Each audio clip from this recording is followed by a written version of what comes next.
On our 10th wedding anniversary, Jason said he had to work late. I believed him. I was at the mall with our daughter when I spotted him outside the baby boutique. His arm halfway around Olivia's waist. Olivia's belly curved under a loose dress. A pink onesie pinched between her fingers. Jason's hand rested on that roundness. His head bent in the same soft smile he'd given me when I was pregnant with Lily. Turns out that a project keeping him busy was a brand new baby, and the mother was my best friend. I squeezed Lily's little hand tighter. "Mommy, why are you crying?" she asked, tilting her head back. "The wind's strong, sweetheart. It got in my eyes," I said. Before we go on, subscribe to this channel and tell us in the comments where you're listening from. My name is Sienna. Jason is my husband. Olivia is the best friend I've had for 10 years. We live in the same Maplewood Estates subdivision. Our kids attend the same preschool. Jason travels constantly. I didn't charge over. The mall lights glared painfully. I crouched, hugging Lily, burying my face in her tiny shoulder, breathing her in milk and sunshine. "Lily," I rasped, "let's go home. I'll make sweet and sour ribs, okay?" "Yes." She forgot her question at once. Nodding happily, I led her away through another corridor. Past the boutique's wide window, I caught sight of Jason swiping a credit card. Olivia leaned on him, radiant. The card was my supplementary credit card, community property, being used to buy clothes for my best friend's unborn child. My stomach lurched. I quickened my pace. Back home the rooms felt hollow. Anniversary night. The birthday cake sat untouched on the table. After Lily finally slept, I sat in the dark living room. Lights off. Face ghost lit by my phone. I opened Jason's Facebook. Latest post. 5 hours earlier. Location tagged at a tech park. Photo. A blurry shot of an office building at night. Caption. Another all-nighter for the team. Let's crush this project, guys. Our mutual friends had liked it into the dozens. Olivia had left a heart and a poison-tipped comment. CEO Maxwell. "You work so hard. Take care of that body. Health is everything. /hug/hug. At the time I thought her thoughtful. Now I wanted to vomit. I scrolled through the call log. 5 p.m. Jason. Voice drained. Sienna. "I won't make it home tonight. The project hit a wall. It's an all-nighter." Concerned, I'd said, "Eat something. Don't ruin your health." He'd promised. "Got it, babe. Once this is over I'll make it up to you." I'd believed him. Just like every lie of the past decade. The screen went black. Darkness swallowed me. I stood up. I couldn't collapse. Not for Lily's sake. In the study, I woke the computer. The desktop photo showed the three of us at the amusement park. Jason holding Lily, me leaning on his shoulder, all of us grinning like fools. I stared at it a long time, then dragged it aside. I needed evidence. Rock solid, undeniable proof. Seeing them together meant nothing. Jason could spin 1,000 tales. His overtime grew more frequent. I became the perfect, understanding wife. Work comes first. I've got things covered. Don't wear yourself out. Money tight. Let me know. He probably thought I was hopelessly stupid. He came home less and less. When he did, he flopped onto the bed exhausted, asleep in seconds. His cologne had switched from ocean breeze to midnight temptress. Olivia's signature scent. She'd always brought that cloud into my house. Now it clung to Jason's collar like a parasite. I got busy. Enrolled in the yoga studio near the subdivision. Classes scheduled for the evenings. Jason occasionally showed up to eat. "Honey, off to class. You play with Lily." He couldn't wait for me to leave. Go. Exercise is good. Yoga mat on my shoulder. I stepped out. I never reached the studio. I installed myself at the second floor window of the corner bubble tea shop across the street. Perfect view of our building's entrance. Cheapest lemonade on the menu. I sat for whole nights. A creeping shadow. The cashier knew me by sight. "Big sis. Waiting for hubby again?" I smiled.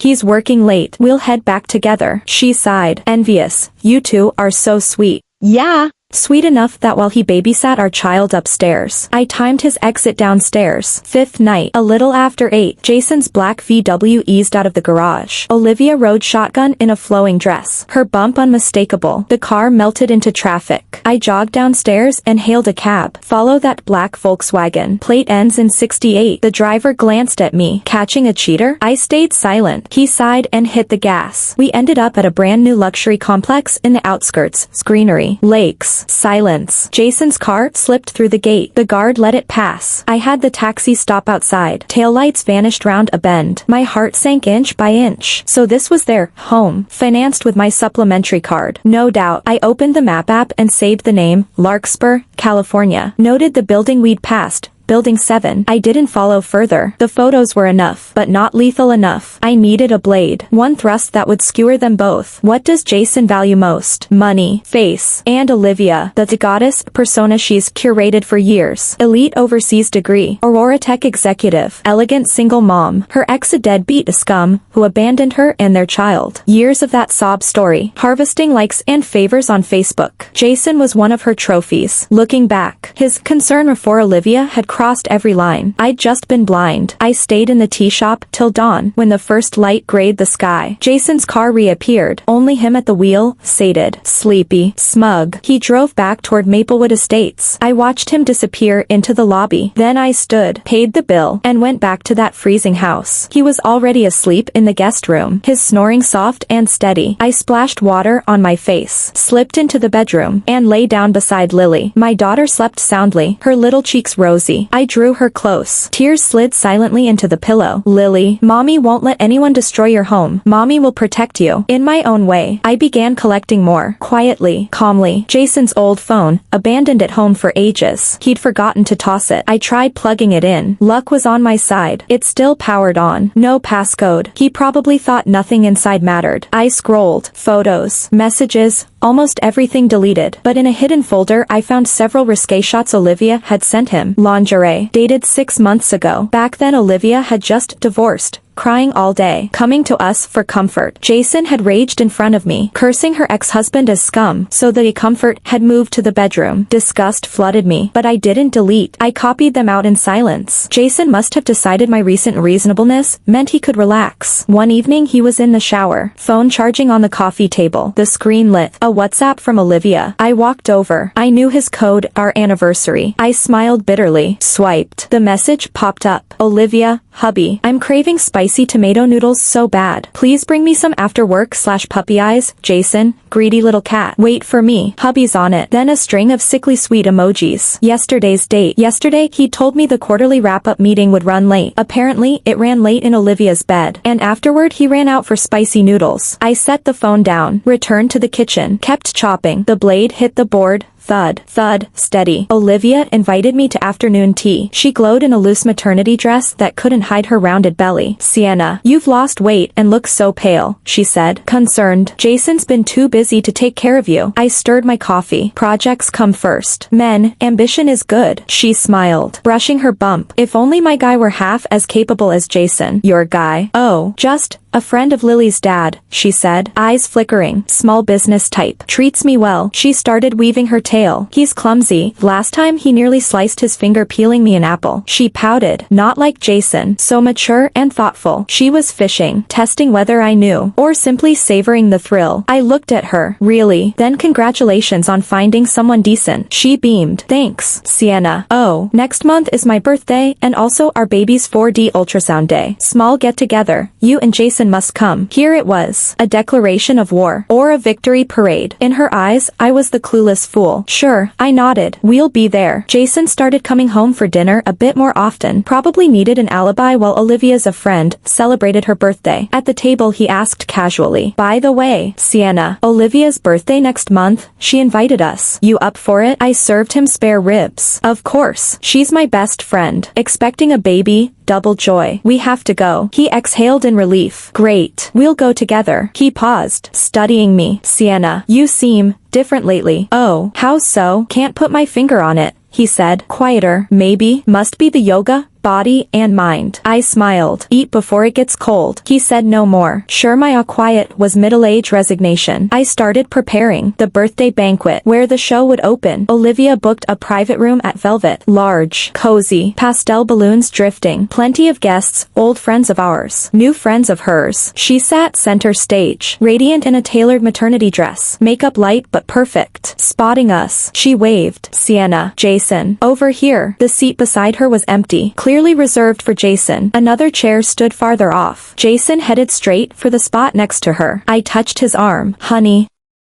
I said sweetly. Olivia needs breathing room now that she's so far along. Sit over there. I pointed to the distant chair. Jason froze. Olivia's smile stiffened. Friends chimed in at once. Yeah, big guy. Don't crowd the mom-to-be, move over. Jason glanced at me, something unreadable in his eyes, then took the seat I'd chosen. I settled beside Olivia. Olivia, I cooed, clasping her hand and resting it on her bump. Is the little rascal behaving today? Kicking much? She eased her hand away, uneasy, a bit mischievous. You look great, Sienna. Do I? I smiled. Maybe good news lifts the spirit. She missed the undertone. Dishes arrived. Glasses rose. Happy birthday. Healthy baby. Laughter sparkled. Olivia giggled, gaze drifting to Jason. Jason kept his head down, cheeks flushed. After a few rounds she couldn't wait. Juice glass in hand. She stood. I'm so happy today.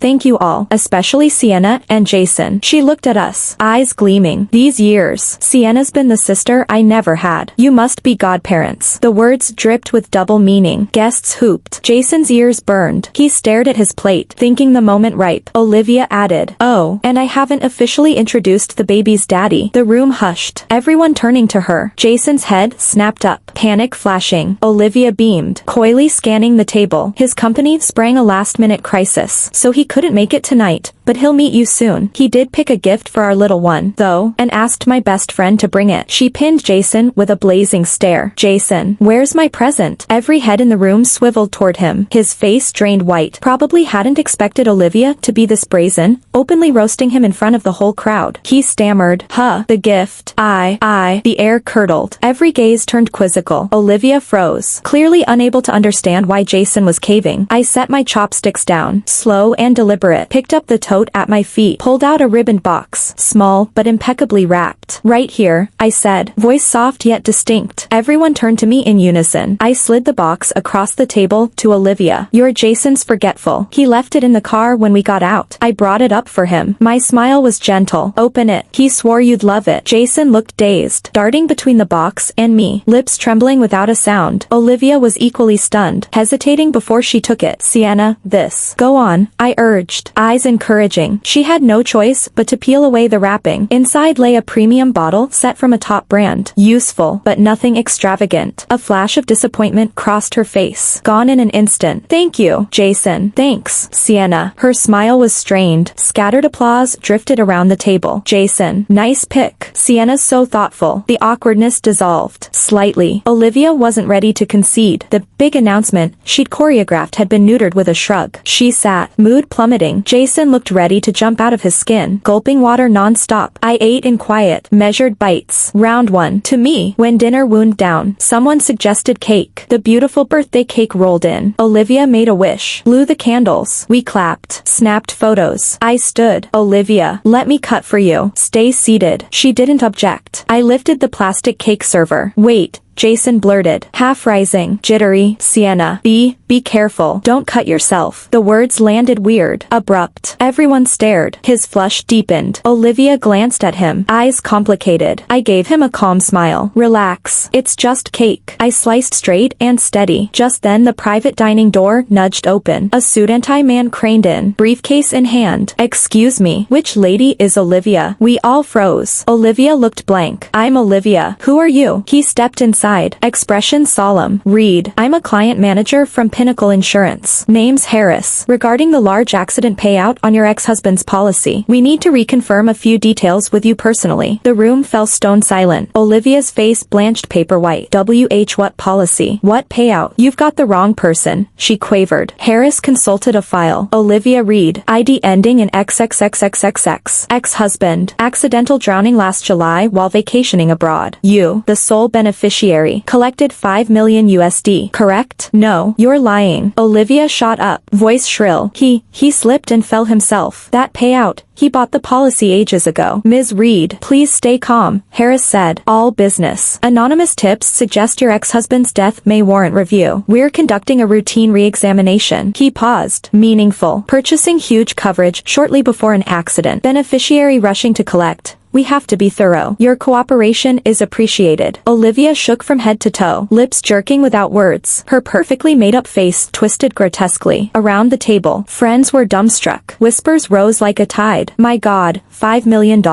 I thought it was just an accident. Could she? So that's how she's been living so well. The sympathy, help, envy she'd basked in now curdled into shock. Suspicion, fear, disdain. Jason stared, disbelieving, as if seeing her for the first time. Olivia couldn't bear the stairs. She shrieked. Get out. I don't know you. You're slandering me. She snatched a water glass, ready to hurl. Olivia. Jason instinctively reached to stop her. Chaos erupted. Harris frowned. Control yourself. Ms. Reed. Formal notice will be mailed to your registered address. He glanced at me, nodded faintly, and left. The door clicked shut. Silence like a tomb. Only Olivia's ragged panting remained. She collapsed into her chair, ash-colored, arms shielding her belly, eyes vacant. Her meticulously planned birthday was ruined. A tragic single mom persona she'd cultivated for years had imploded. In its place, prime suspect in husband-killing insurance fraud. I set down the cake knife and wiped my hands with a napkin. Olivia, I said evenly, don't agitate yourself. It's not good for the baby. She jerked her head up, glaring venom. It was you, Sienna, you. I met her gaze, neither confirming nor denying, only murmured, what's done in the dark will come to light. She lunged, screaming, held back by friends. Sienna, you'll die for this. You set me up. Olivia, cool it, they urged, now eyeing her with horror. Jason stood pale and useless. I picked up my bag. Seems dinner's over. Sorry to spoil the party. Everyone, I'm taking Lily home. At the door I took my daughter's hand. She'd been waiting quietly on a small stool. Frightened. Lily, let's go home. She clutched me, big eyes wide. Mommy, what's wrong with Aunt Olivia? She doesn't feel well, I said, carrying her out without a backward glance. Behind me, Olivia's hysterical sobs and curses echoed. Jason's helpless placating, and the low, complicated murmurs of friends. Step 1. Complete. Back home. Lily asleep. I sit in the dark living room. Lights off. Phone vibrating non-stop. Missed call after call from Jason. Then came the string of WhatsApp messages he kept firing at me. Sienna, where are you? Pick up. Sienna, just let me explain. I swear I didn't know anything about Olivia's ex. Who the hell is that insurance guy? Did you put him up to this? Sienna, say something. I didn't answer a single one. My mind was calm, like the surface of the sea just before a hurricane. Half an hour later, the lock turned. Jason burst in. His face was the color of wet cement, hair sticking up in greasy clumps, a sickly cocktail of beer fumes and department store perfume rolling off him. Sienna, he lunged across the room, breathing hard. What the hell was today? Did you do it? Did you set this up? I lifted my eyes and met his with perfect calm. Do what? Exactly? Stop the innocent act, he snarled. That insurance manager. The gifts. When did you arrange all this? What are you playing at? What am I playing at? I gave a soft laugh. I sent a gift for you. Smoothed things over. Threw your little girlfriend a lifeline. Was that so wrong? The word girlfriend hit him like a splinter under a fingernail. Flustered outrage flashed across his face. Then an even hotter wave of anger. Quit the sarcasm. Tell me. Did you dig up dirt on Olivia's ex? Where did you find that guy? Are you trying to get her killed? Get her killed? I rose and stepped into his space. Jason, are you seriously defending the woman who might have murdered her husband and then hustled $5 million out of Pinnacle Insurance? He choked. His gaze darted everywhere except my eyes. I'm not saying, but that's ancient history. The police never even charged her. The manager only said he'd investigate. Exactly. Just an investigation. I nodded. The innocent have nothing to fear, right? Sienna, he barked, voice cracking. Since when did you turn so vicious? Vicious. I stared at the man who had shared my bed for 10 years and felt nothing but strangeness. Vicious? I echoed softly. Compared to the 2 dogs rolling around on my marital sheets, this tiny dose of a vicious is nothing. His mask finally tore. Fine. Yes, Olivia and I are together. He threw his hands up. So what? She's warm. Sweet. She actually listens.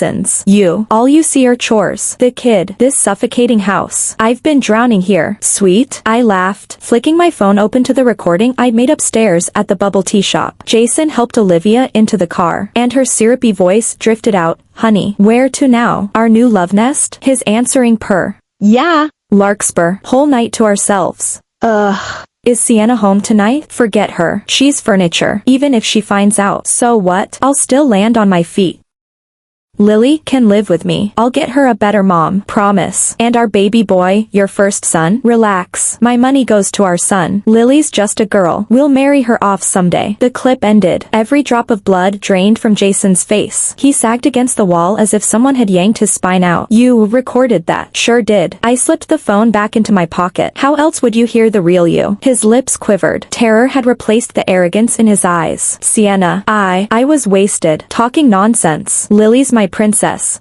Enough. I cut him off. Jason. It's over. He dropped to his knees with a thud. Snot and tears streaked his chin. Sienna. I'm sorry. I swear it. Olivia tempted me. She did. I lost my head. You and Lily are my world. Please. Think of her baby. Please give me one more shot. Lily needs her dad. He wrapped his arms around my legs, whining like a starving stray. I looked down at him, hollow and nauseous. Stand up, I said. You'll scare Lily. Hope flickered across his swollen eyes. Sienna, the divorce petition will reach you tomorrow, I told him, pulling free. As for Olivia's baby, I paused. If you want fatherhood, own it. Just know, my gaze bored into his despair. You plan to fund your mistress and your bastard with my money. Jason, did you really think I'd let that slide? He slumped to the floor, skin ash gray. I could almost taste his fear, but he hadn't seen anything yet. The whispers about Olivia murdering her husband for insurance money exploded across East Brunswick. Harris's press briefing detonated like a firework. No indictment, yet, but the word suspect alone was lethal to her reputation. Aurora Tech, proud of its spotless brand, panicked. HR summoned her the next morning. Then an anonymous envelope landed at corporate headquarters. Photos of Olivia meeting a vendor in a backroom tea house. Wire transfer statements showing hefty kickbacks. Company secrets leaked to competitors. Dates, amounts, screenshots, open and shut. They fired her on the spot. The Glossier goddess, with the corner office, plummeted into the gutter. Pregnant and alone, she staggered to Jason for shelter. Jason was drowning in his own quicksand. I filed for divorce the same week. Grounds, adultery, cohabitation, fraudulent transfer of marital assets. Evidence, plenty. Copy of the Larkspur 7 deed. Jason the sole owner. A friendly clerk owed me a favor. Still frames from the Minimart cam across from the bubble tea shop. Jason and Olivia holding hands, kissing, hauling shopping bags. My credit card statement, every diamond bracelet and designer diaper bag charged to my supplementary credit card. The car recording where Jason willed our property to his unborn son. Intimate selfies they'd texted each other at 2 a.m. ironclad. Jason tried to fight. His lawyer argued the gifts were loans, the condo and the investment, the recording and drunk talk. In front of the stacked evidence, the excuses sounded like cheap comedy. Court day. The judge turned to Jason, defendant. Do you have any response to the plaintiff's exhibits? Jason's face was gray paper. He glanced at me, icy, composed, then at the gallery where Olivia sat bloated and seething. He opened his mouth, finally let his shoulders collapse. No, he surrendered. He didn't dare deny it. He knew I still had worse cards I hadn't played, like the clue about Olivia's ex-husband. He was afraid of pushing me so far that we both went down in flames. The verdict came quickly. Jason was ruled the at-fault party in the marriage of our community property. I was awarded 70%. That included the house we were living in, purchased during the marriage, our savings, all investments. The car registered in his name stayed with him. The Larkspur condo, bought with marital funds and used for his adulterous setup, was transferred to me outright. As for the baby he and Olivia were expecting, the court only recognizes legitimate children. Child support. He'd pay Lily's monthly. No negotiation. And that unborn son of his. Sorry, that's his and Olivia's private mess. The law doesn't protect illegal cohabitation. Olivia sat in the gallery. When the judgment was read, she clutched her belly and screamed. Her water had broken. Amid the chaos, they hoisted her onto a gurney and into an ambulance. Jason ran after her. Before he left, he glanced back at me. His eyes were a knotted tangle of emotions, hatred, regret, terror, and a thread of despair. I didn't look at him. I kept my head down, smoothing the edges of the court papers. The dust had settled. 10 years of marriage. A farce that had finally dropped its curtain. I moved Lily back to the small condo my parents had bought for me before I married. Cramped, but clean and cozy. Lily settled in fast. When kids at preschool asked about her dad, she chirped, "Daddy and the bad lady are having a baby, so they don't want mommy and me anymore. But I have mommy and that's enough." Out of the mouths of babes. It shut the gossiping parents right up. I still bumped into Jason around the neighborhood. He'd lost weight, looked haggard, eyes skittering away from mine. I listed the Larkspur place for sale. They had to rent after that. Word was Olivia gave birth to a boy, but her postpartum recovery was miserable. Jason's mother, my former mother-in-law, stormed in from out of state. The old lady was no pushover. She'd never liked Olivia. Now that she knew Olivia was suspected of killing her ex-husband for insurance money, and had cost her son his house, his savings, and his family, she hated her even more. Every day she hurled roundabout insults, calling Olivia a fox spirit, a jinx, the grandson a bastard, the though the DNA said he was Jason's. Olivia couldn't take it. They fought non-stop. Jason, caught in the middle, was worn to a frazzle. Apparently, he got demoted at work for a screw-up. Money pressure was crushing them. A sordid mess. That's what their love had produced. Reality, brutal and plain. I poured the proceeds from the Larkspur sale, plus my share of the savings into a tiny storybook cafe near our new place. Painted it whimsical and warm. Lily adored it. I read picture books to her, and to the other kids in the neighborhood. Days were calm, full. One sunny afternoon, the cafe was empty except for us. I sat on the window rug reading Guess How Much I Love You to Lily. The door opened. Bells jingled. A figure stepped inside. Jason. He held a cheap plastic fruit basket. Ill at ease. Sienna. His voice was parched. I stayed seated, eyes on the page, turning it gently. The big rabbit said,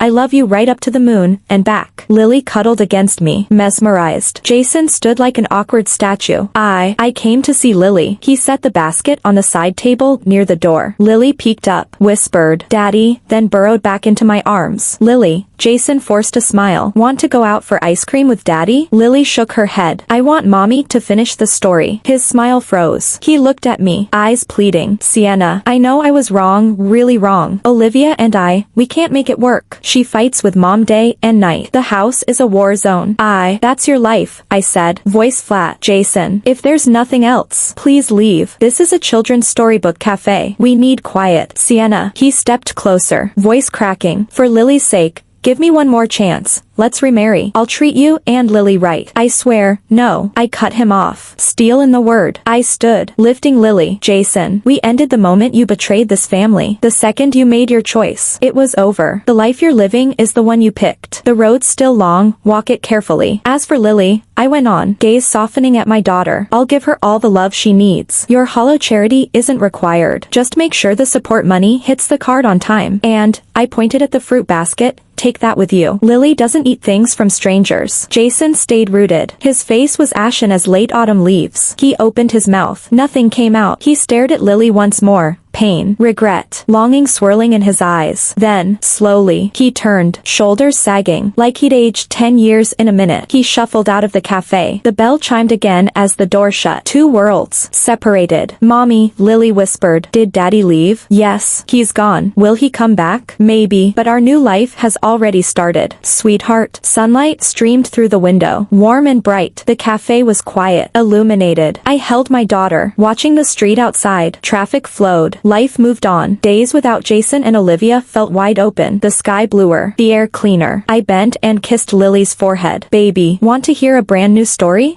Yeah. She beamed. I opened a fresh picture book. Its title, Be Your Own Brave Self. Thanks for listening to today's tale. If you liked it, give us a thumbs up and share with friends. We look forward to your thoughts in the comments. Don't forget to subscribe for more wonderful stories. See you next time.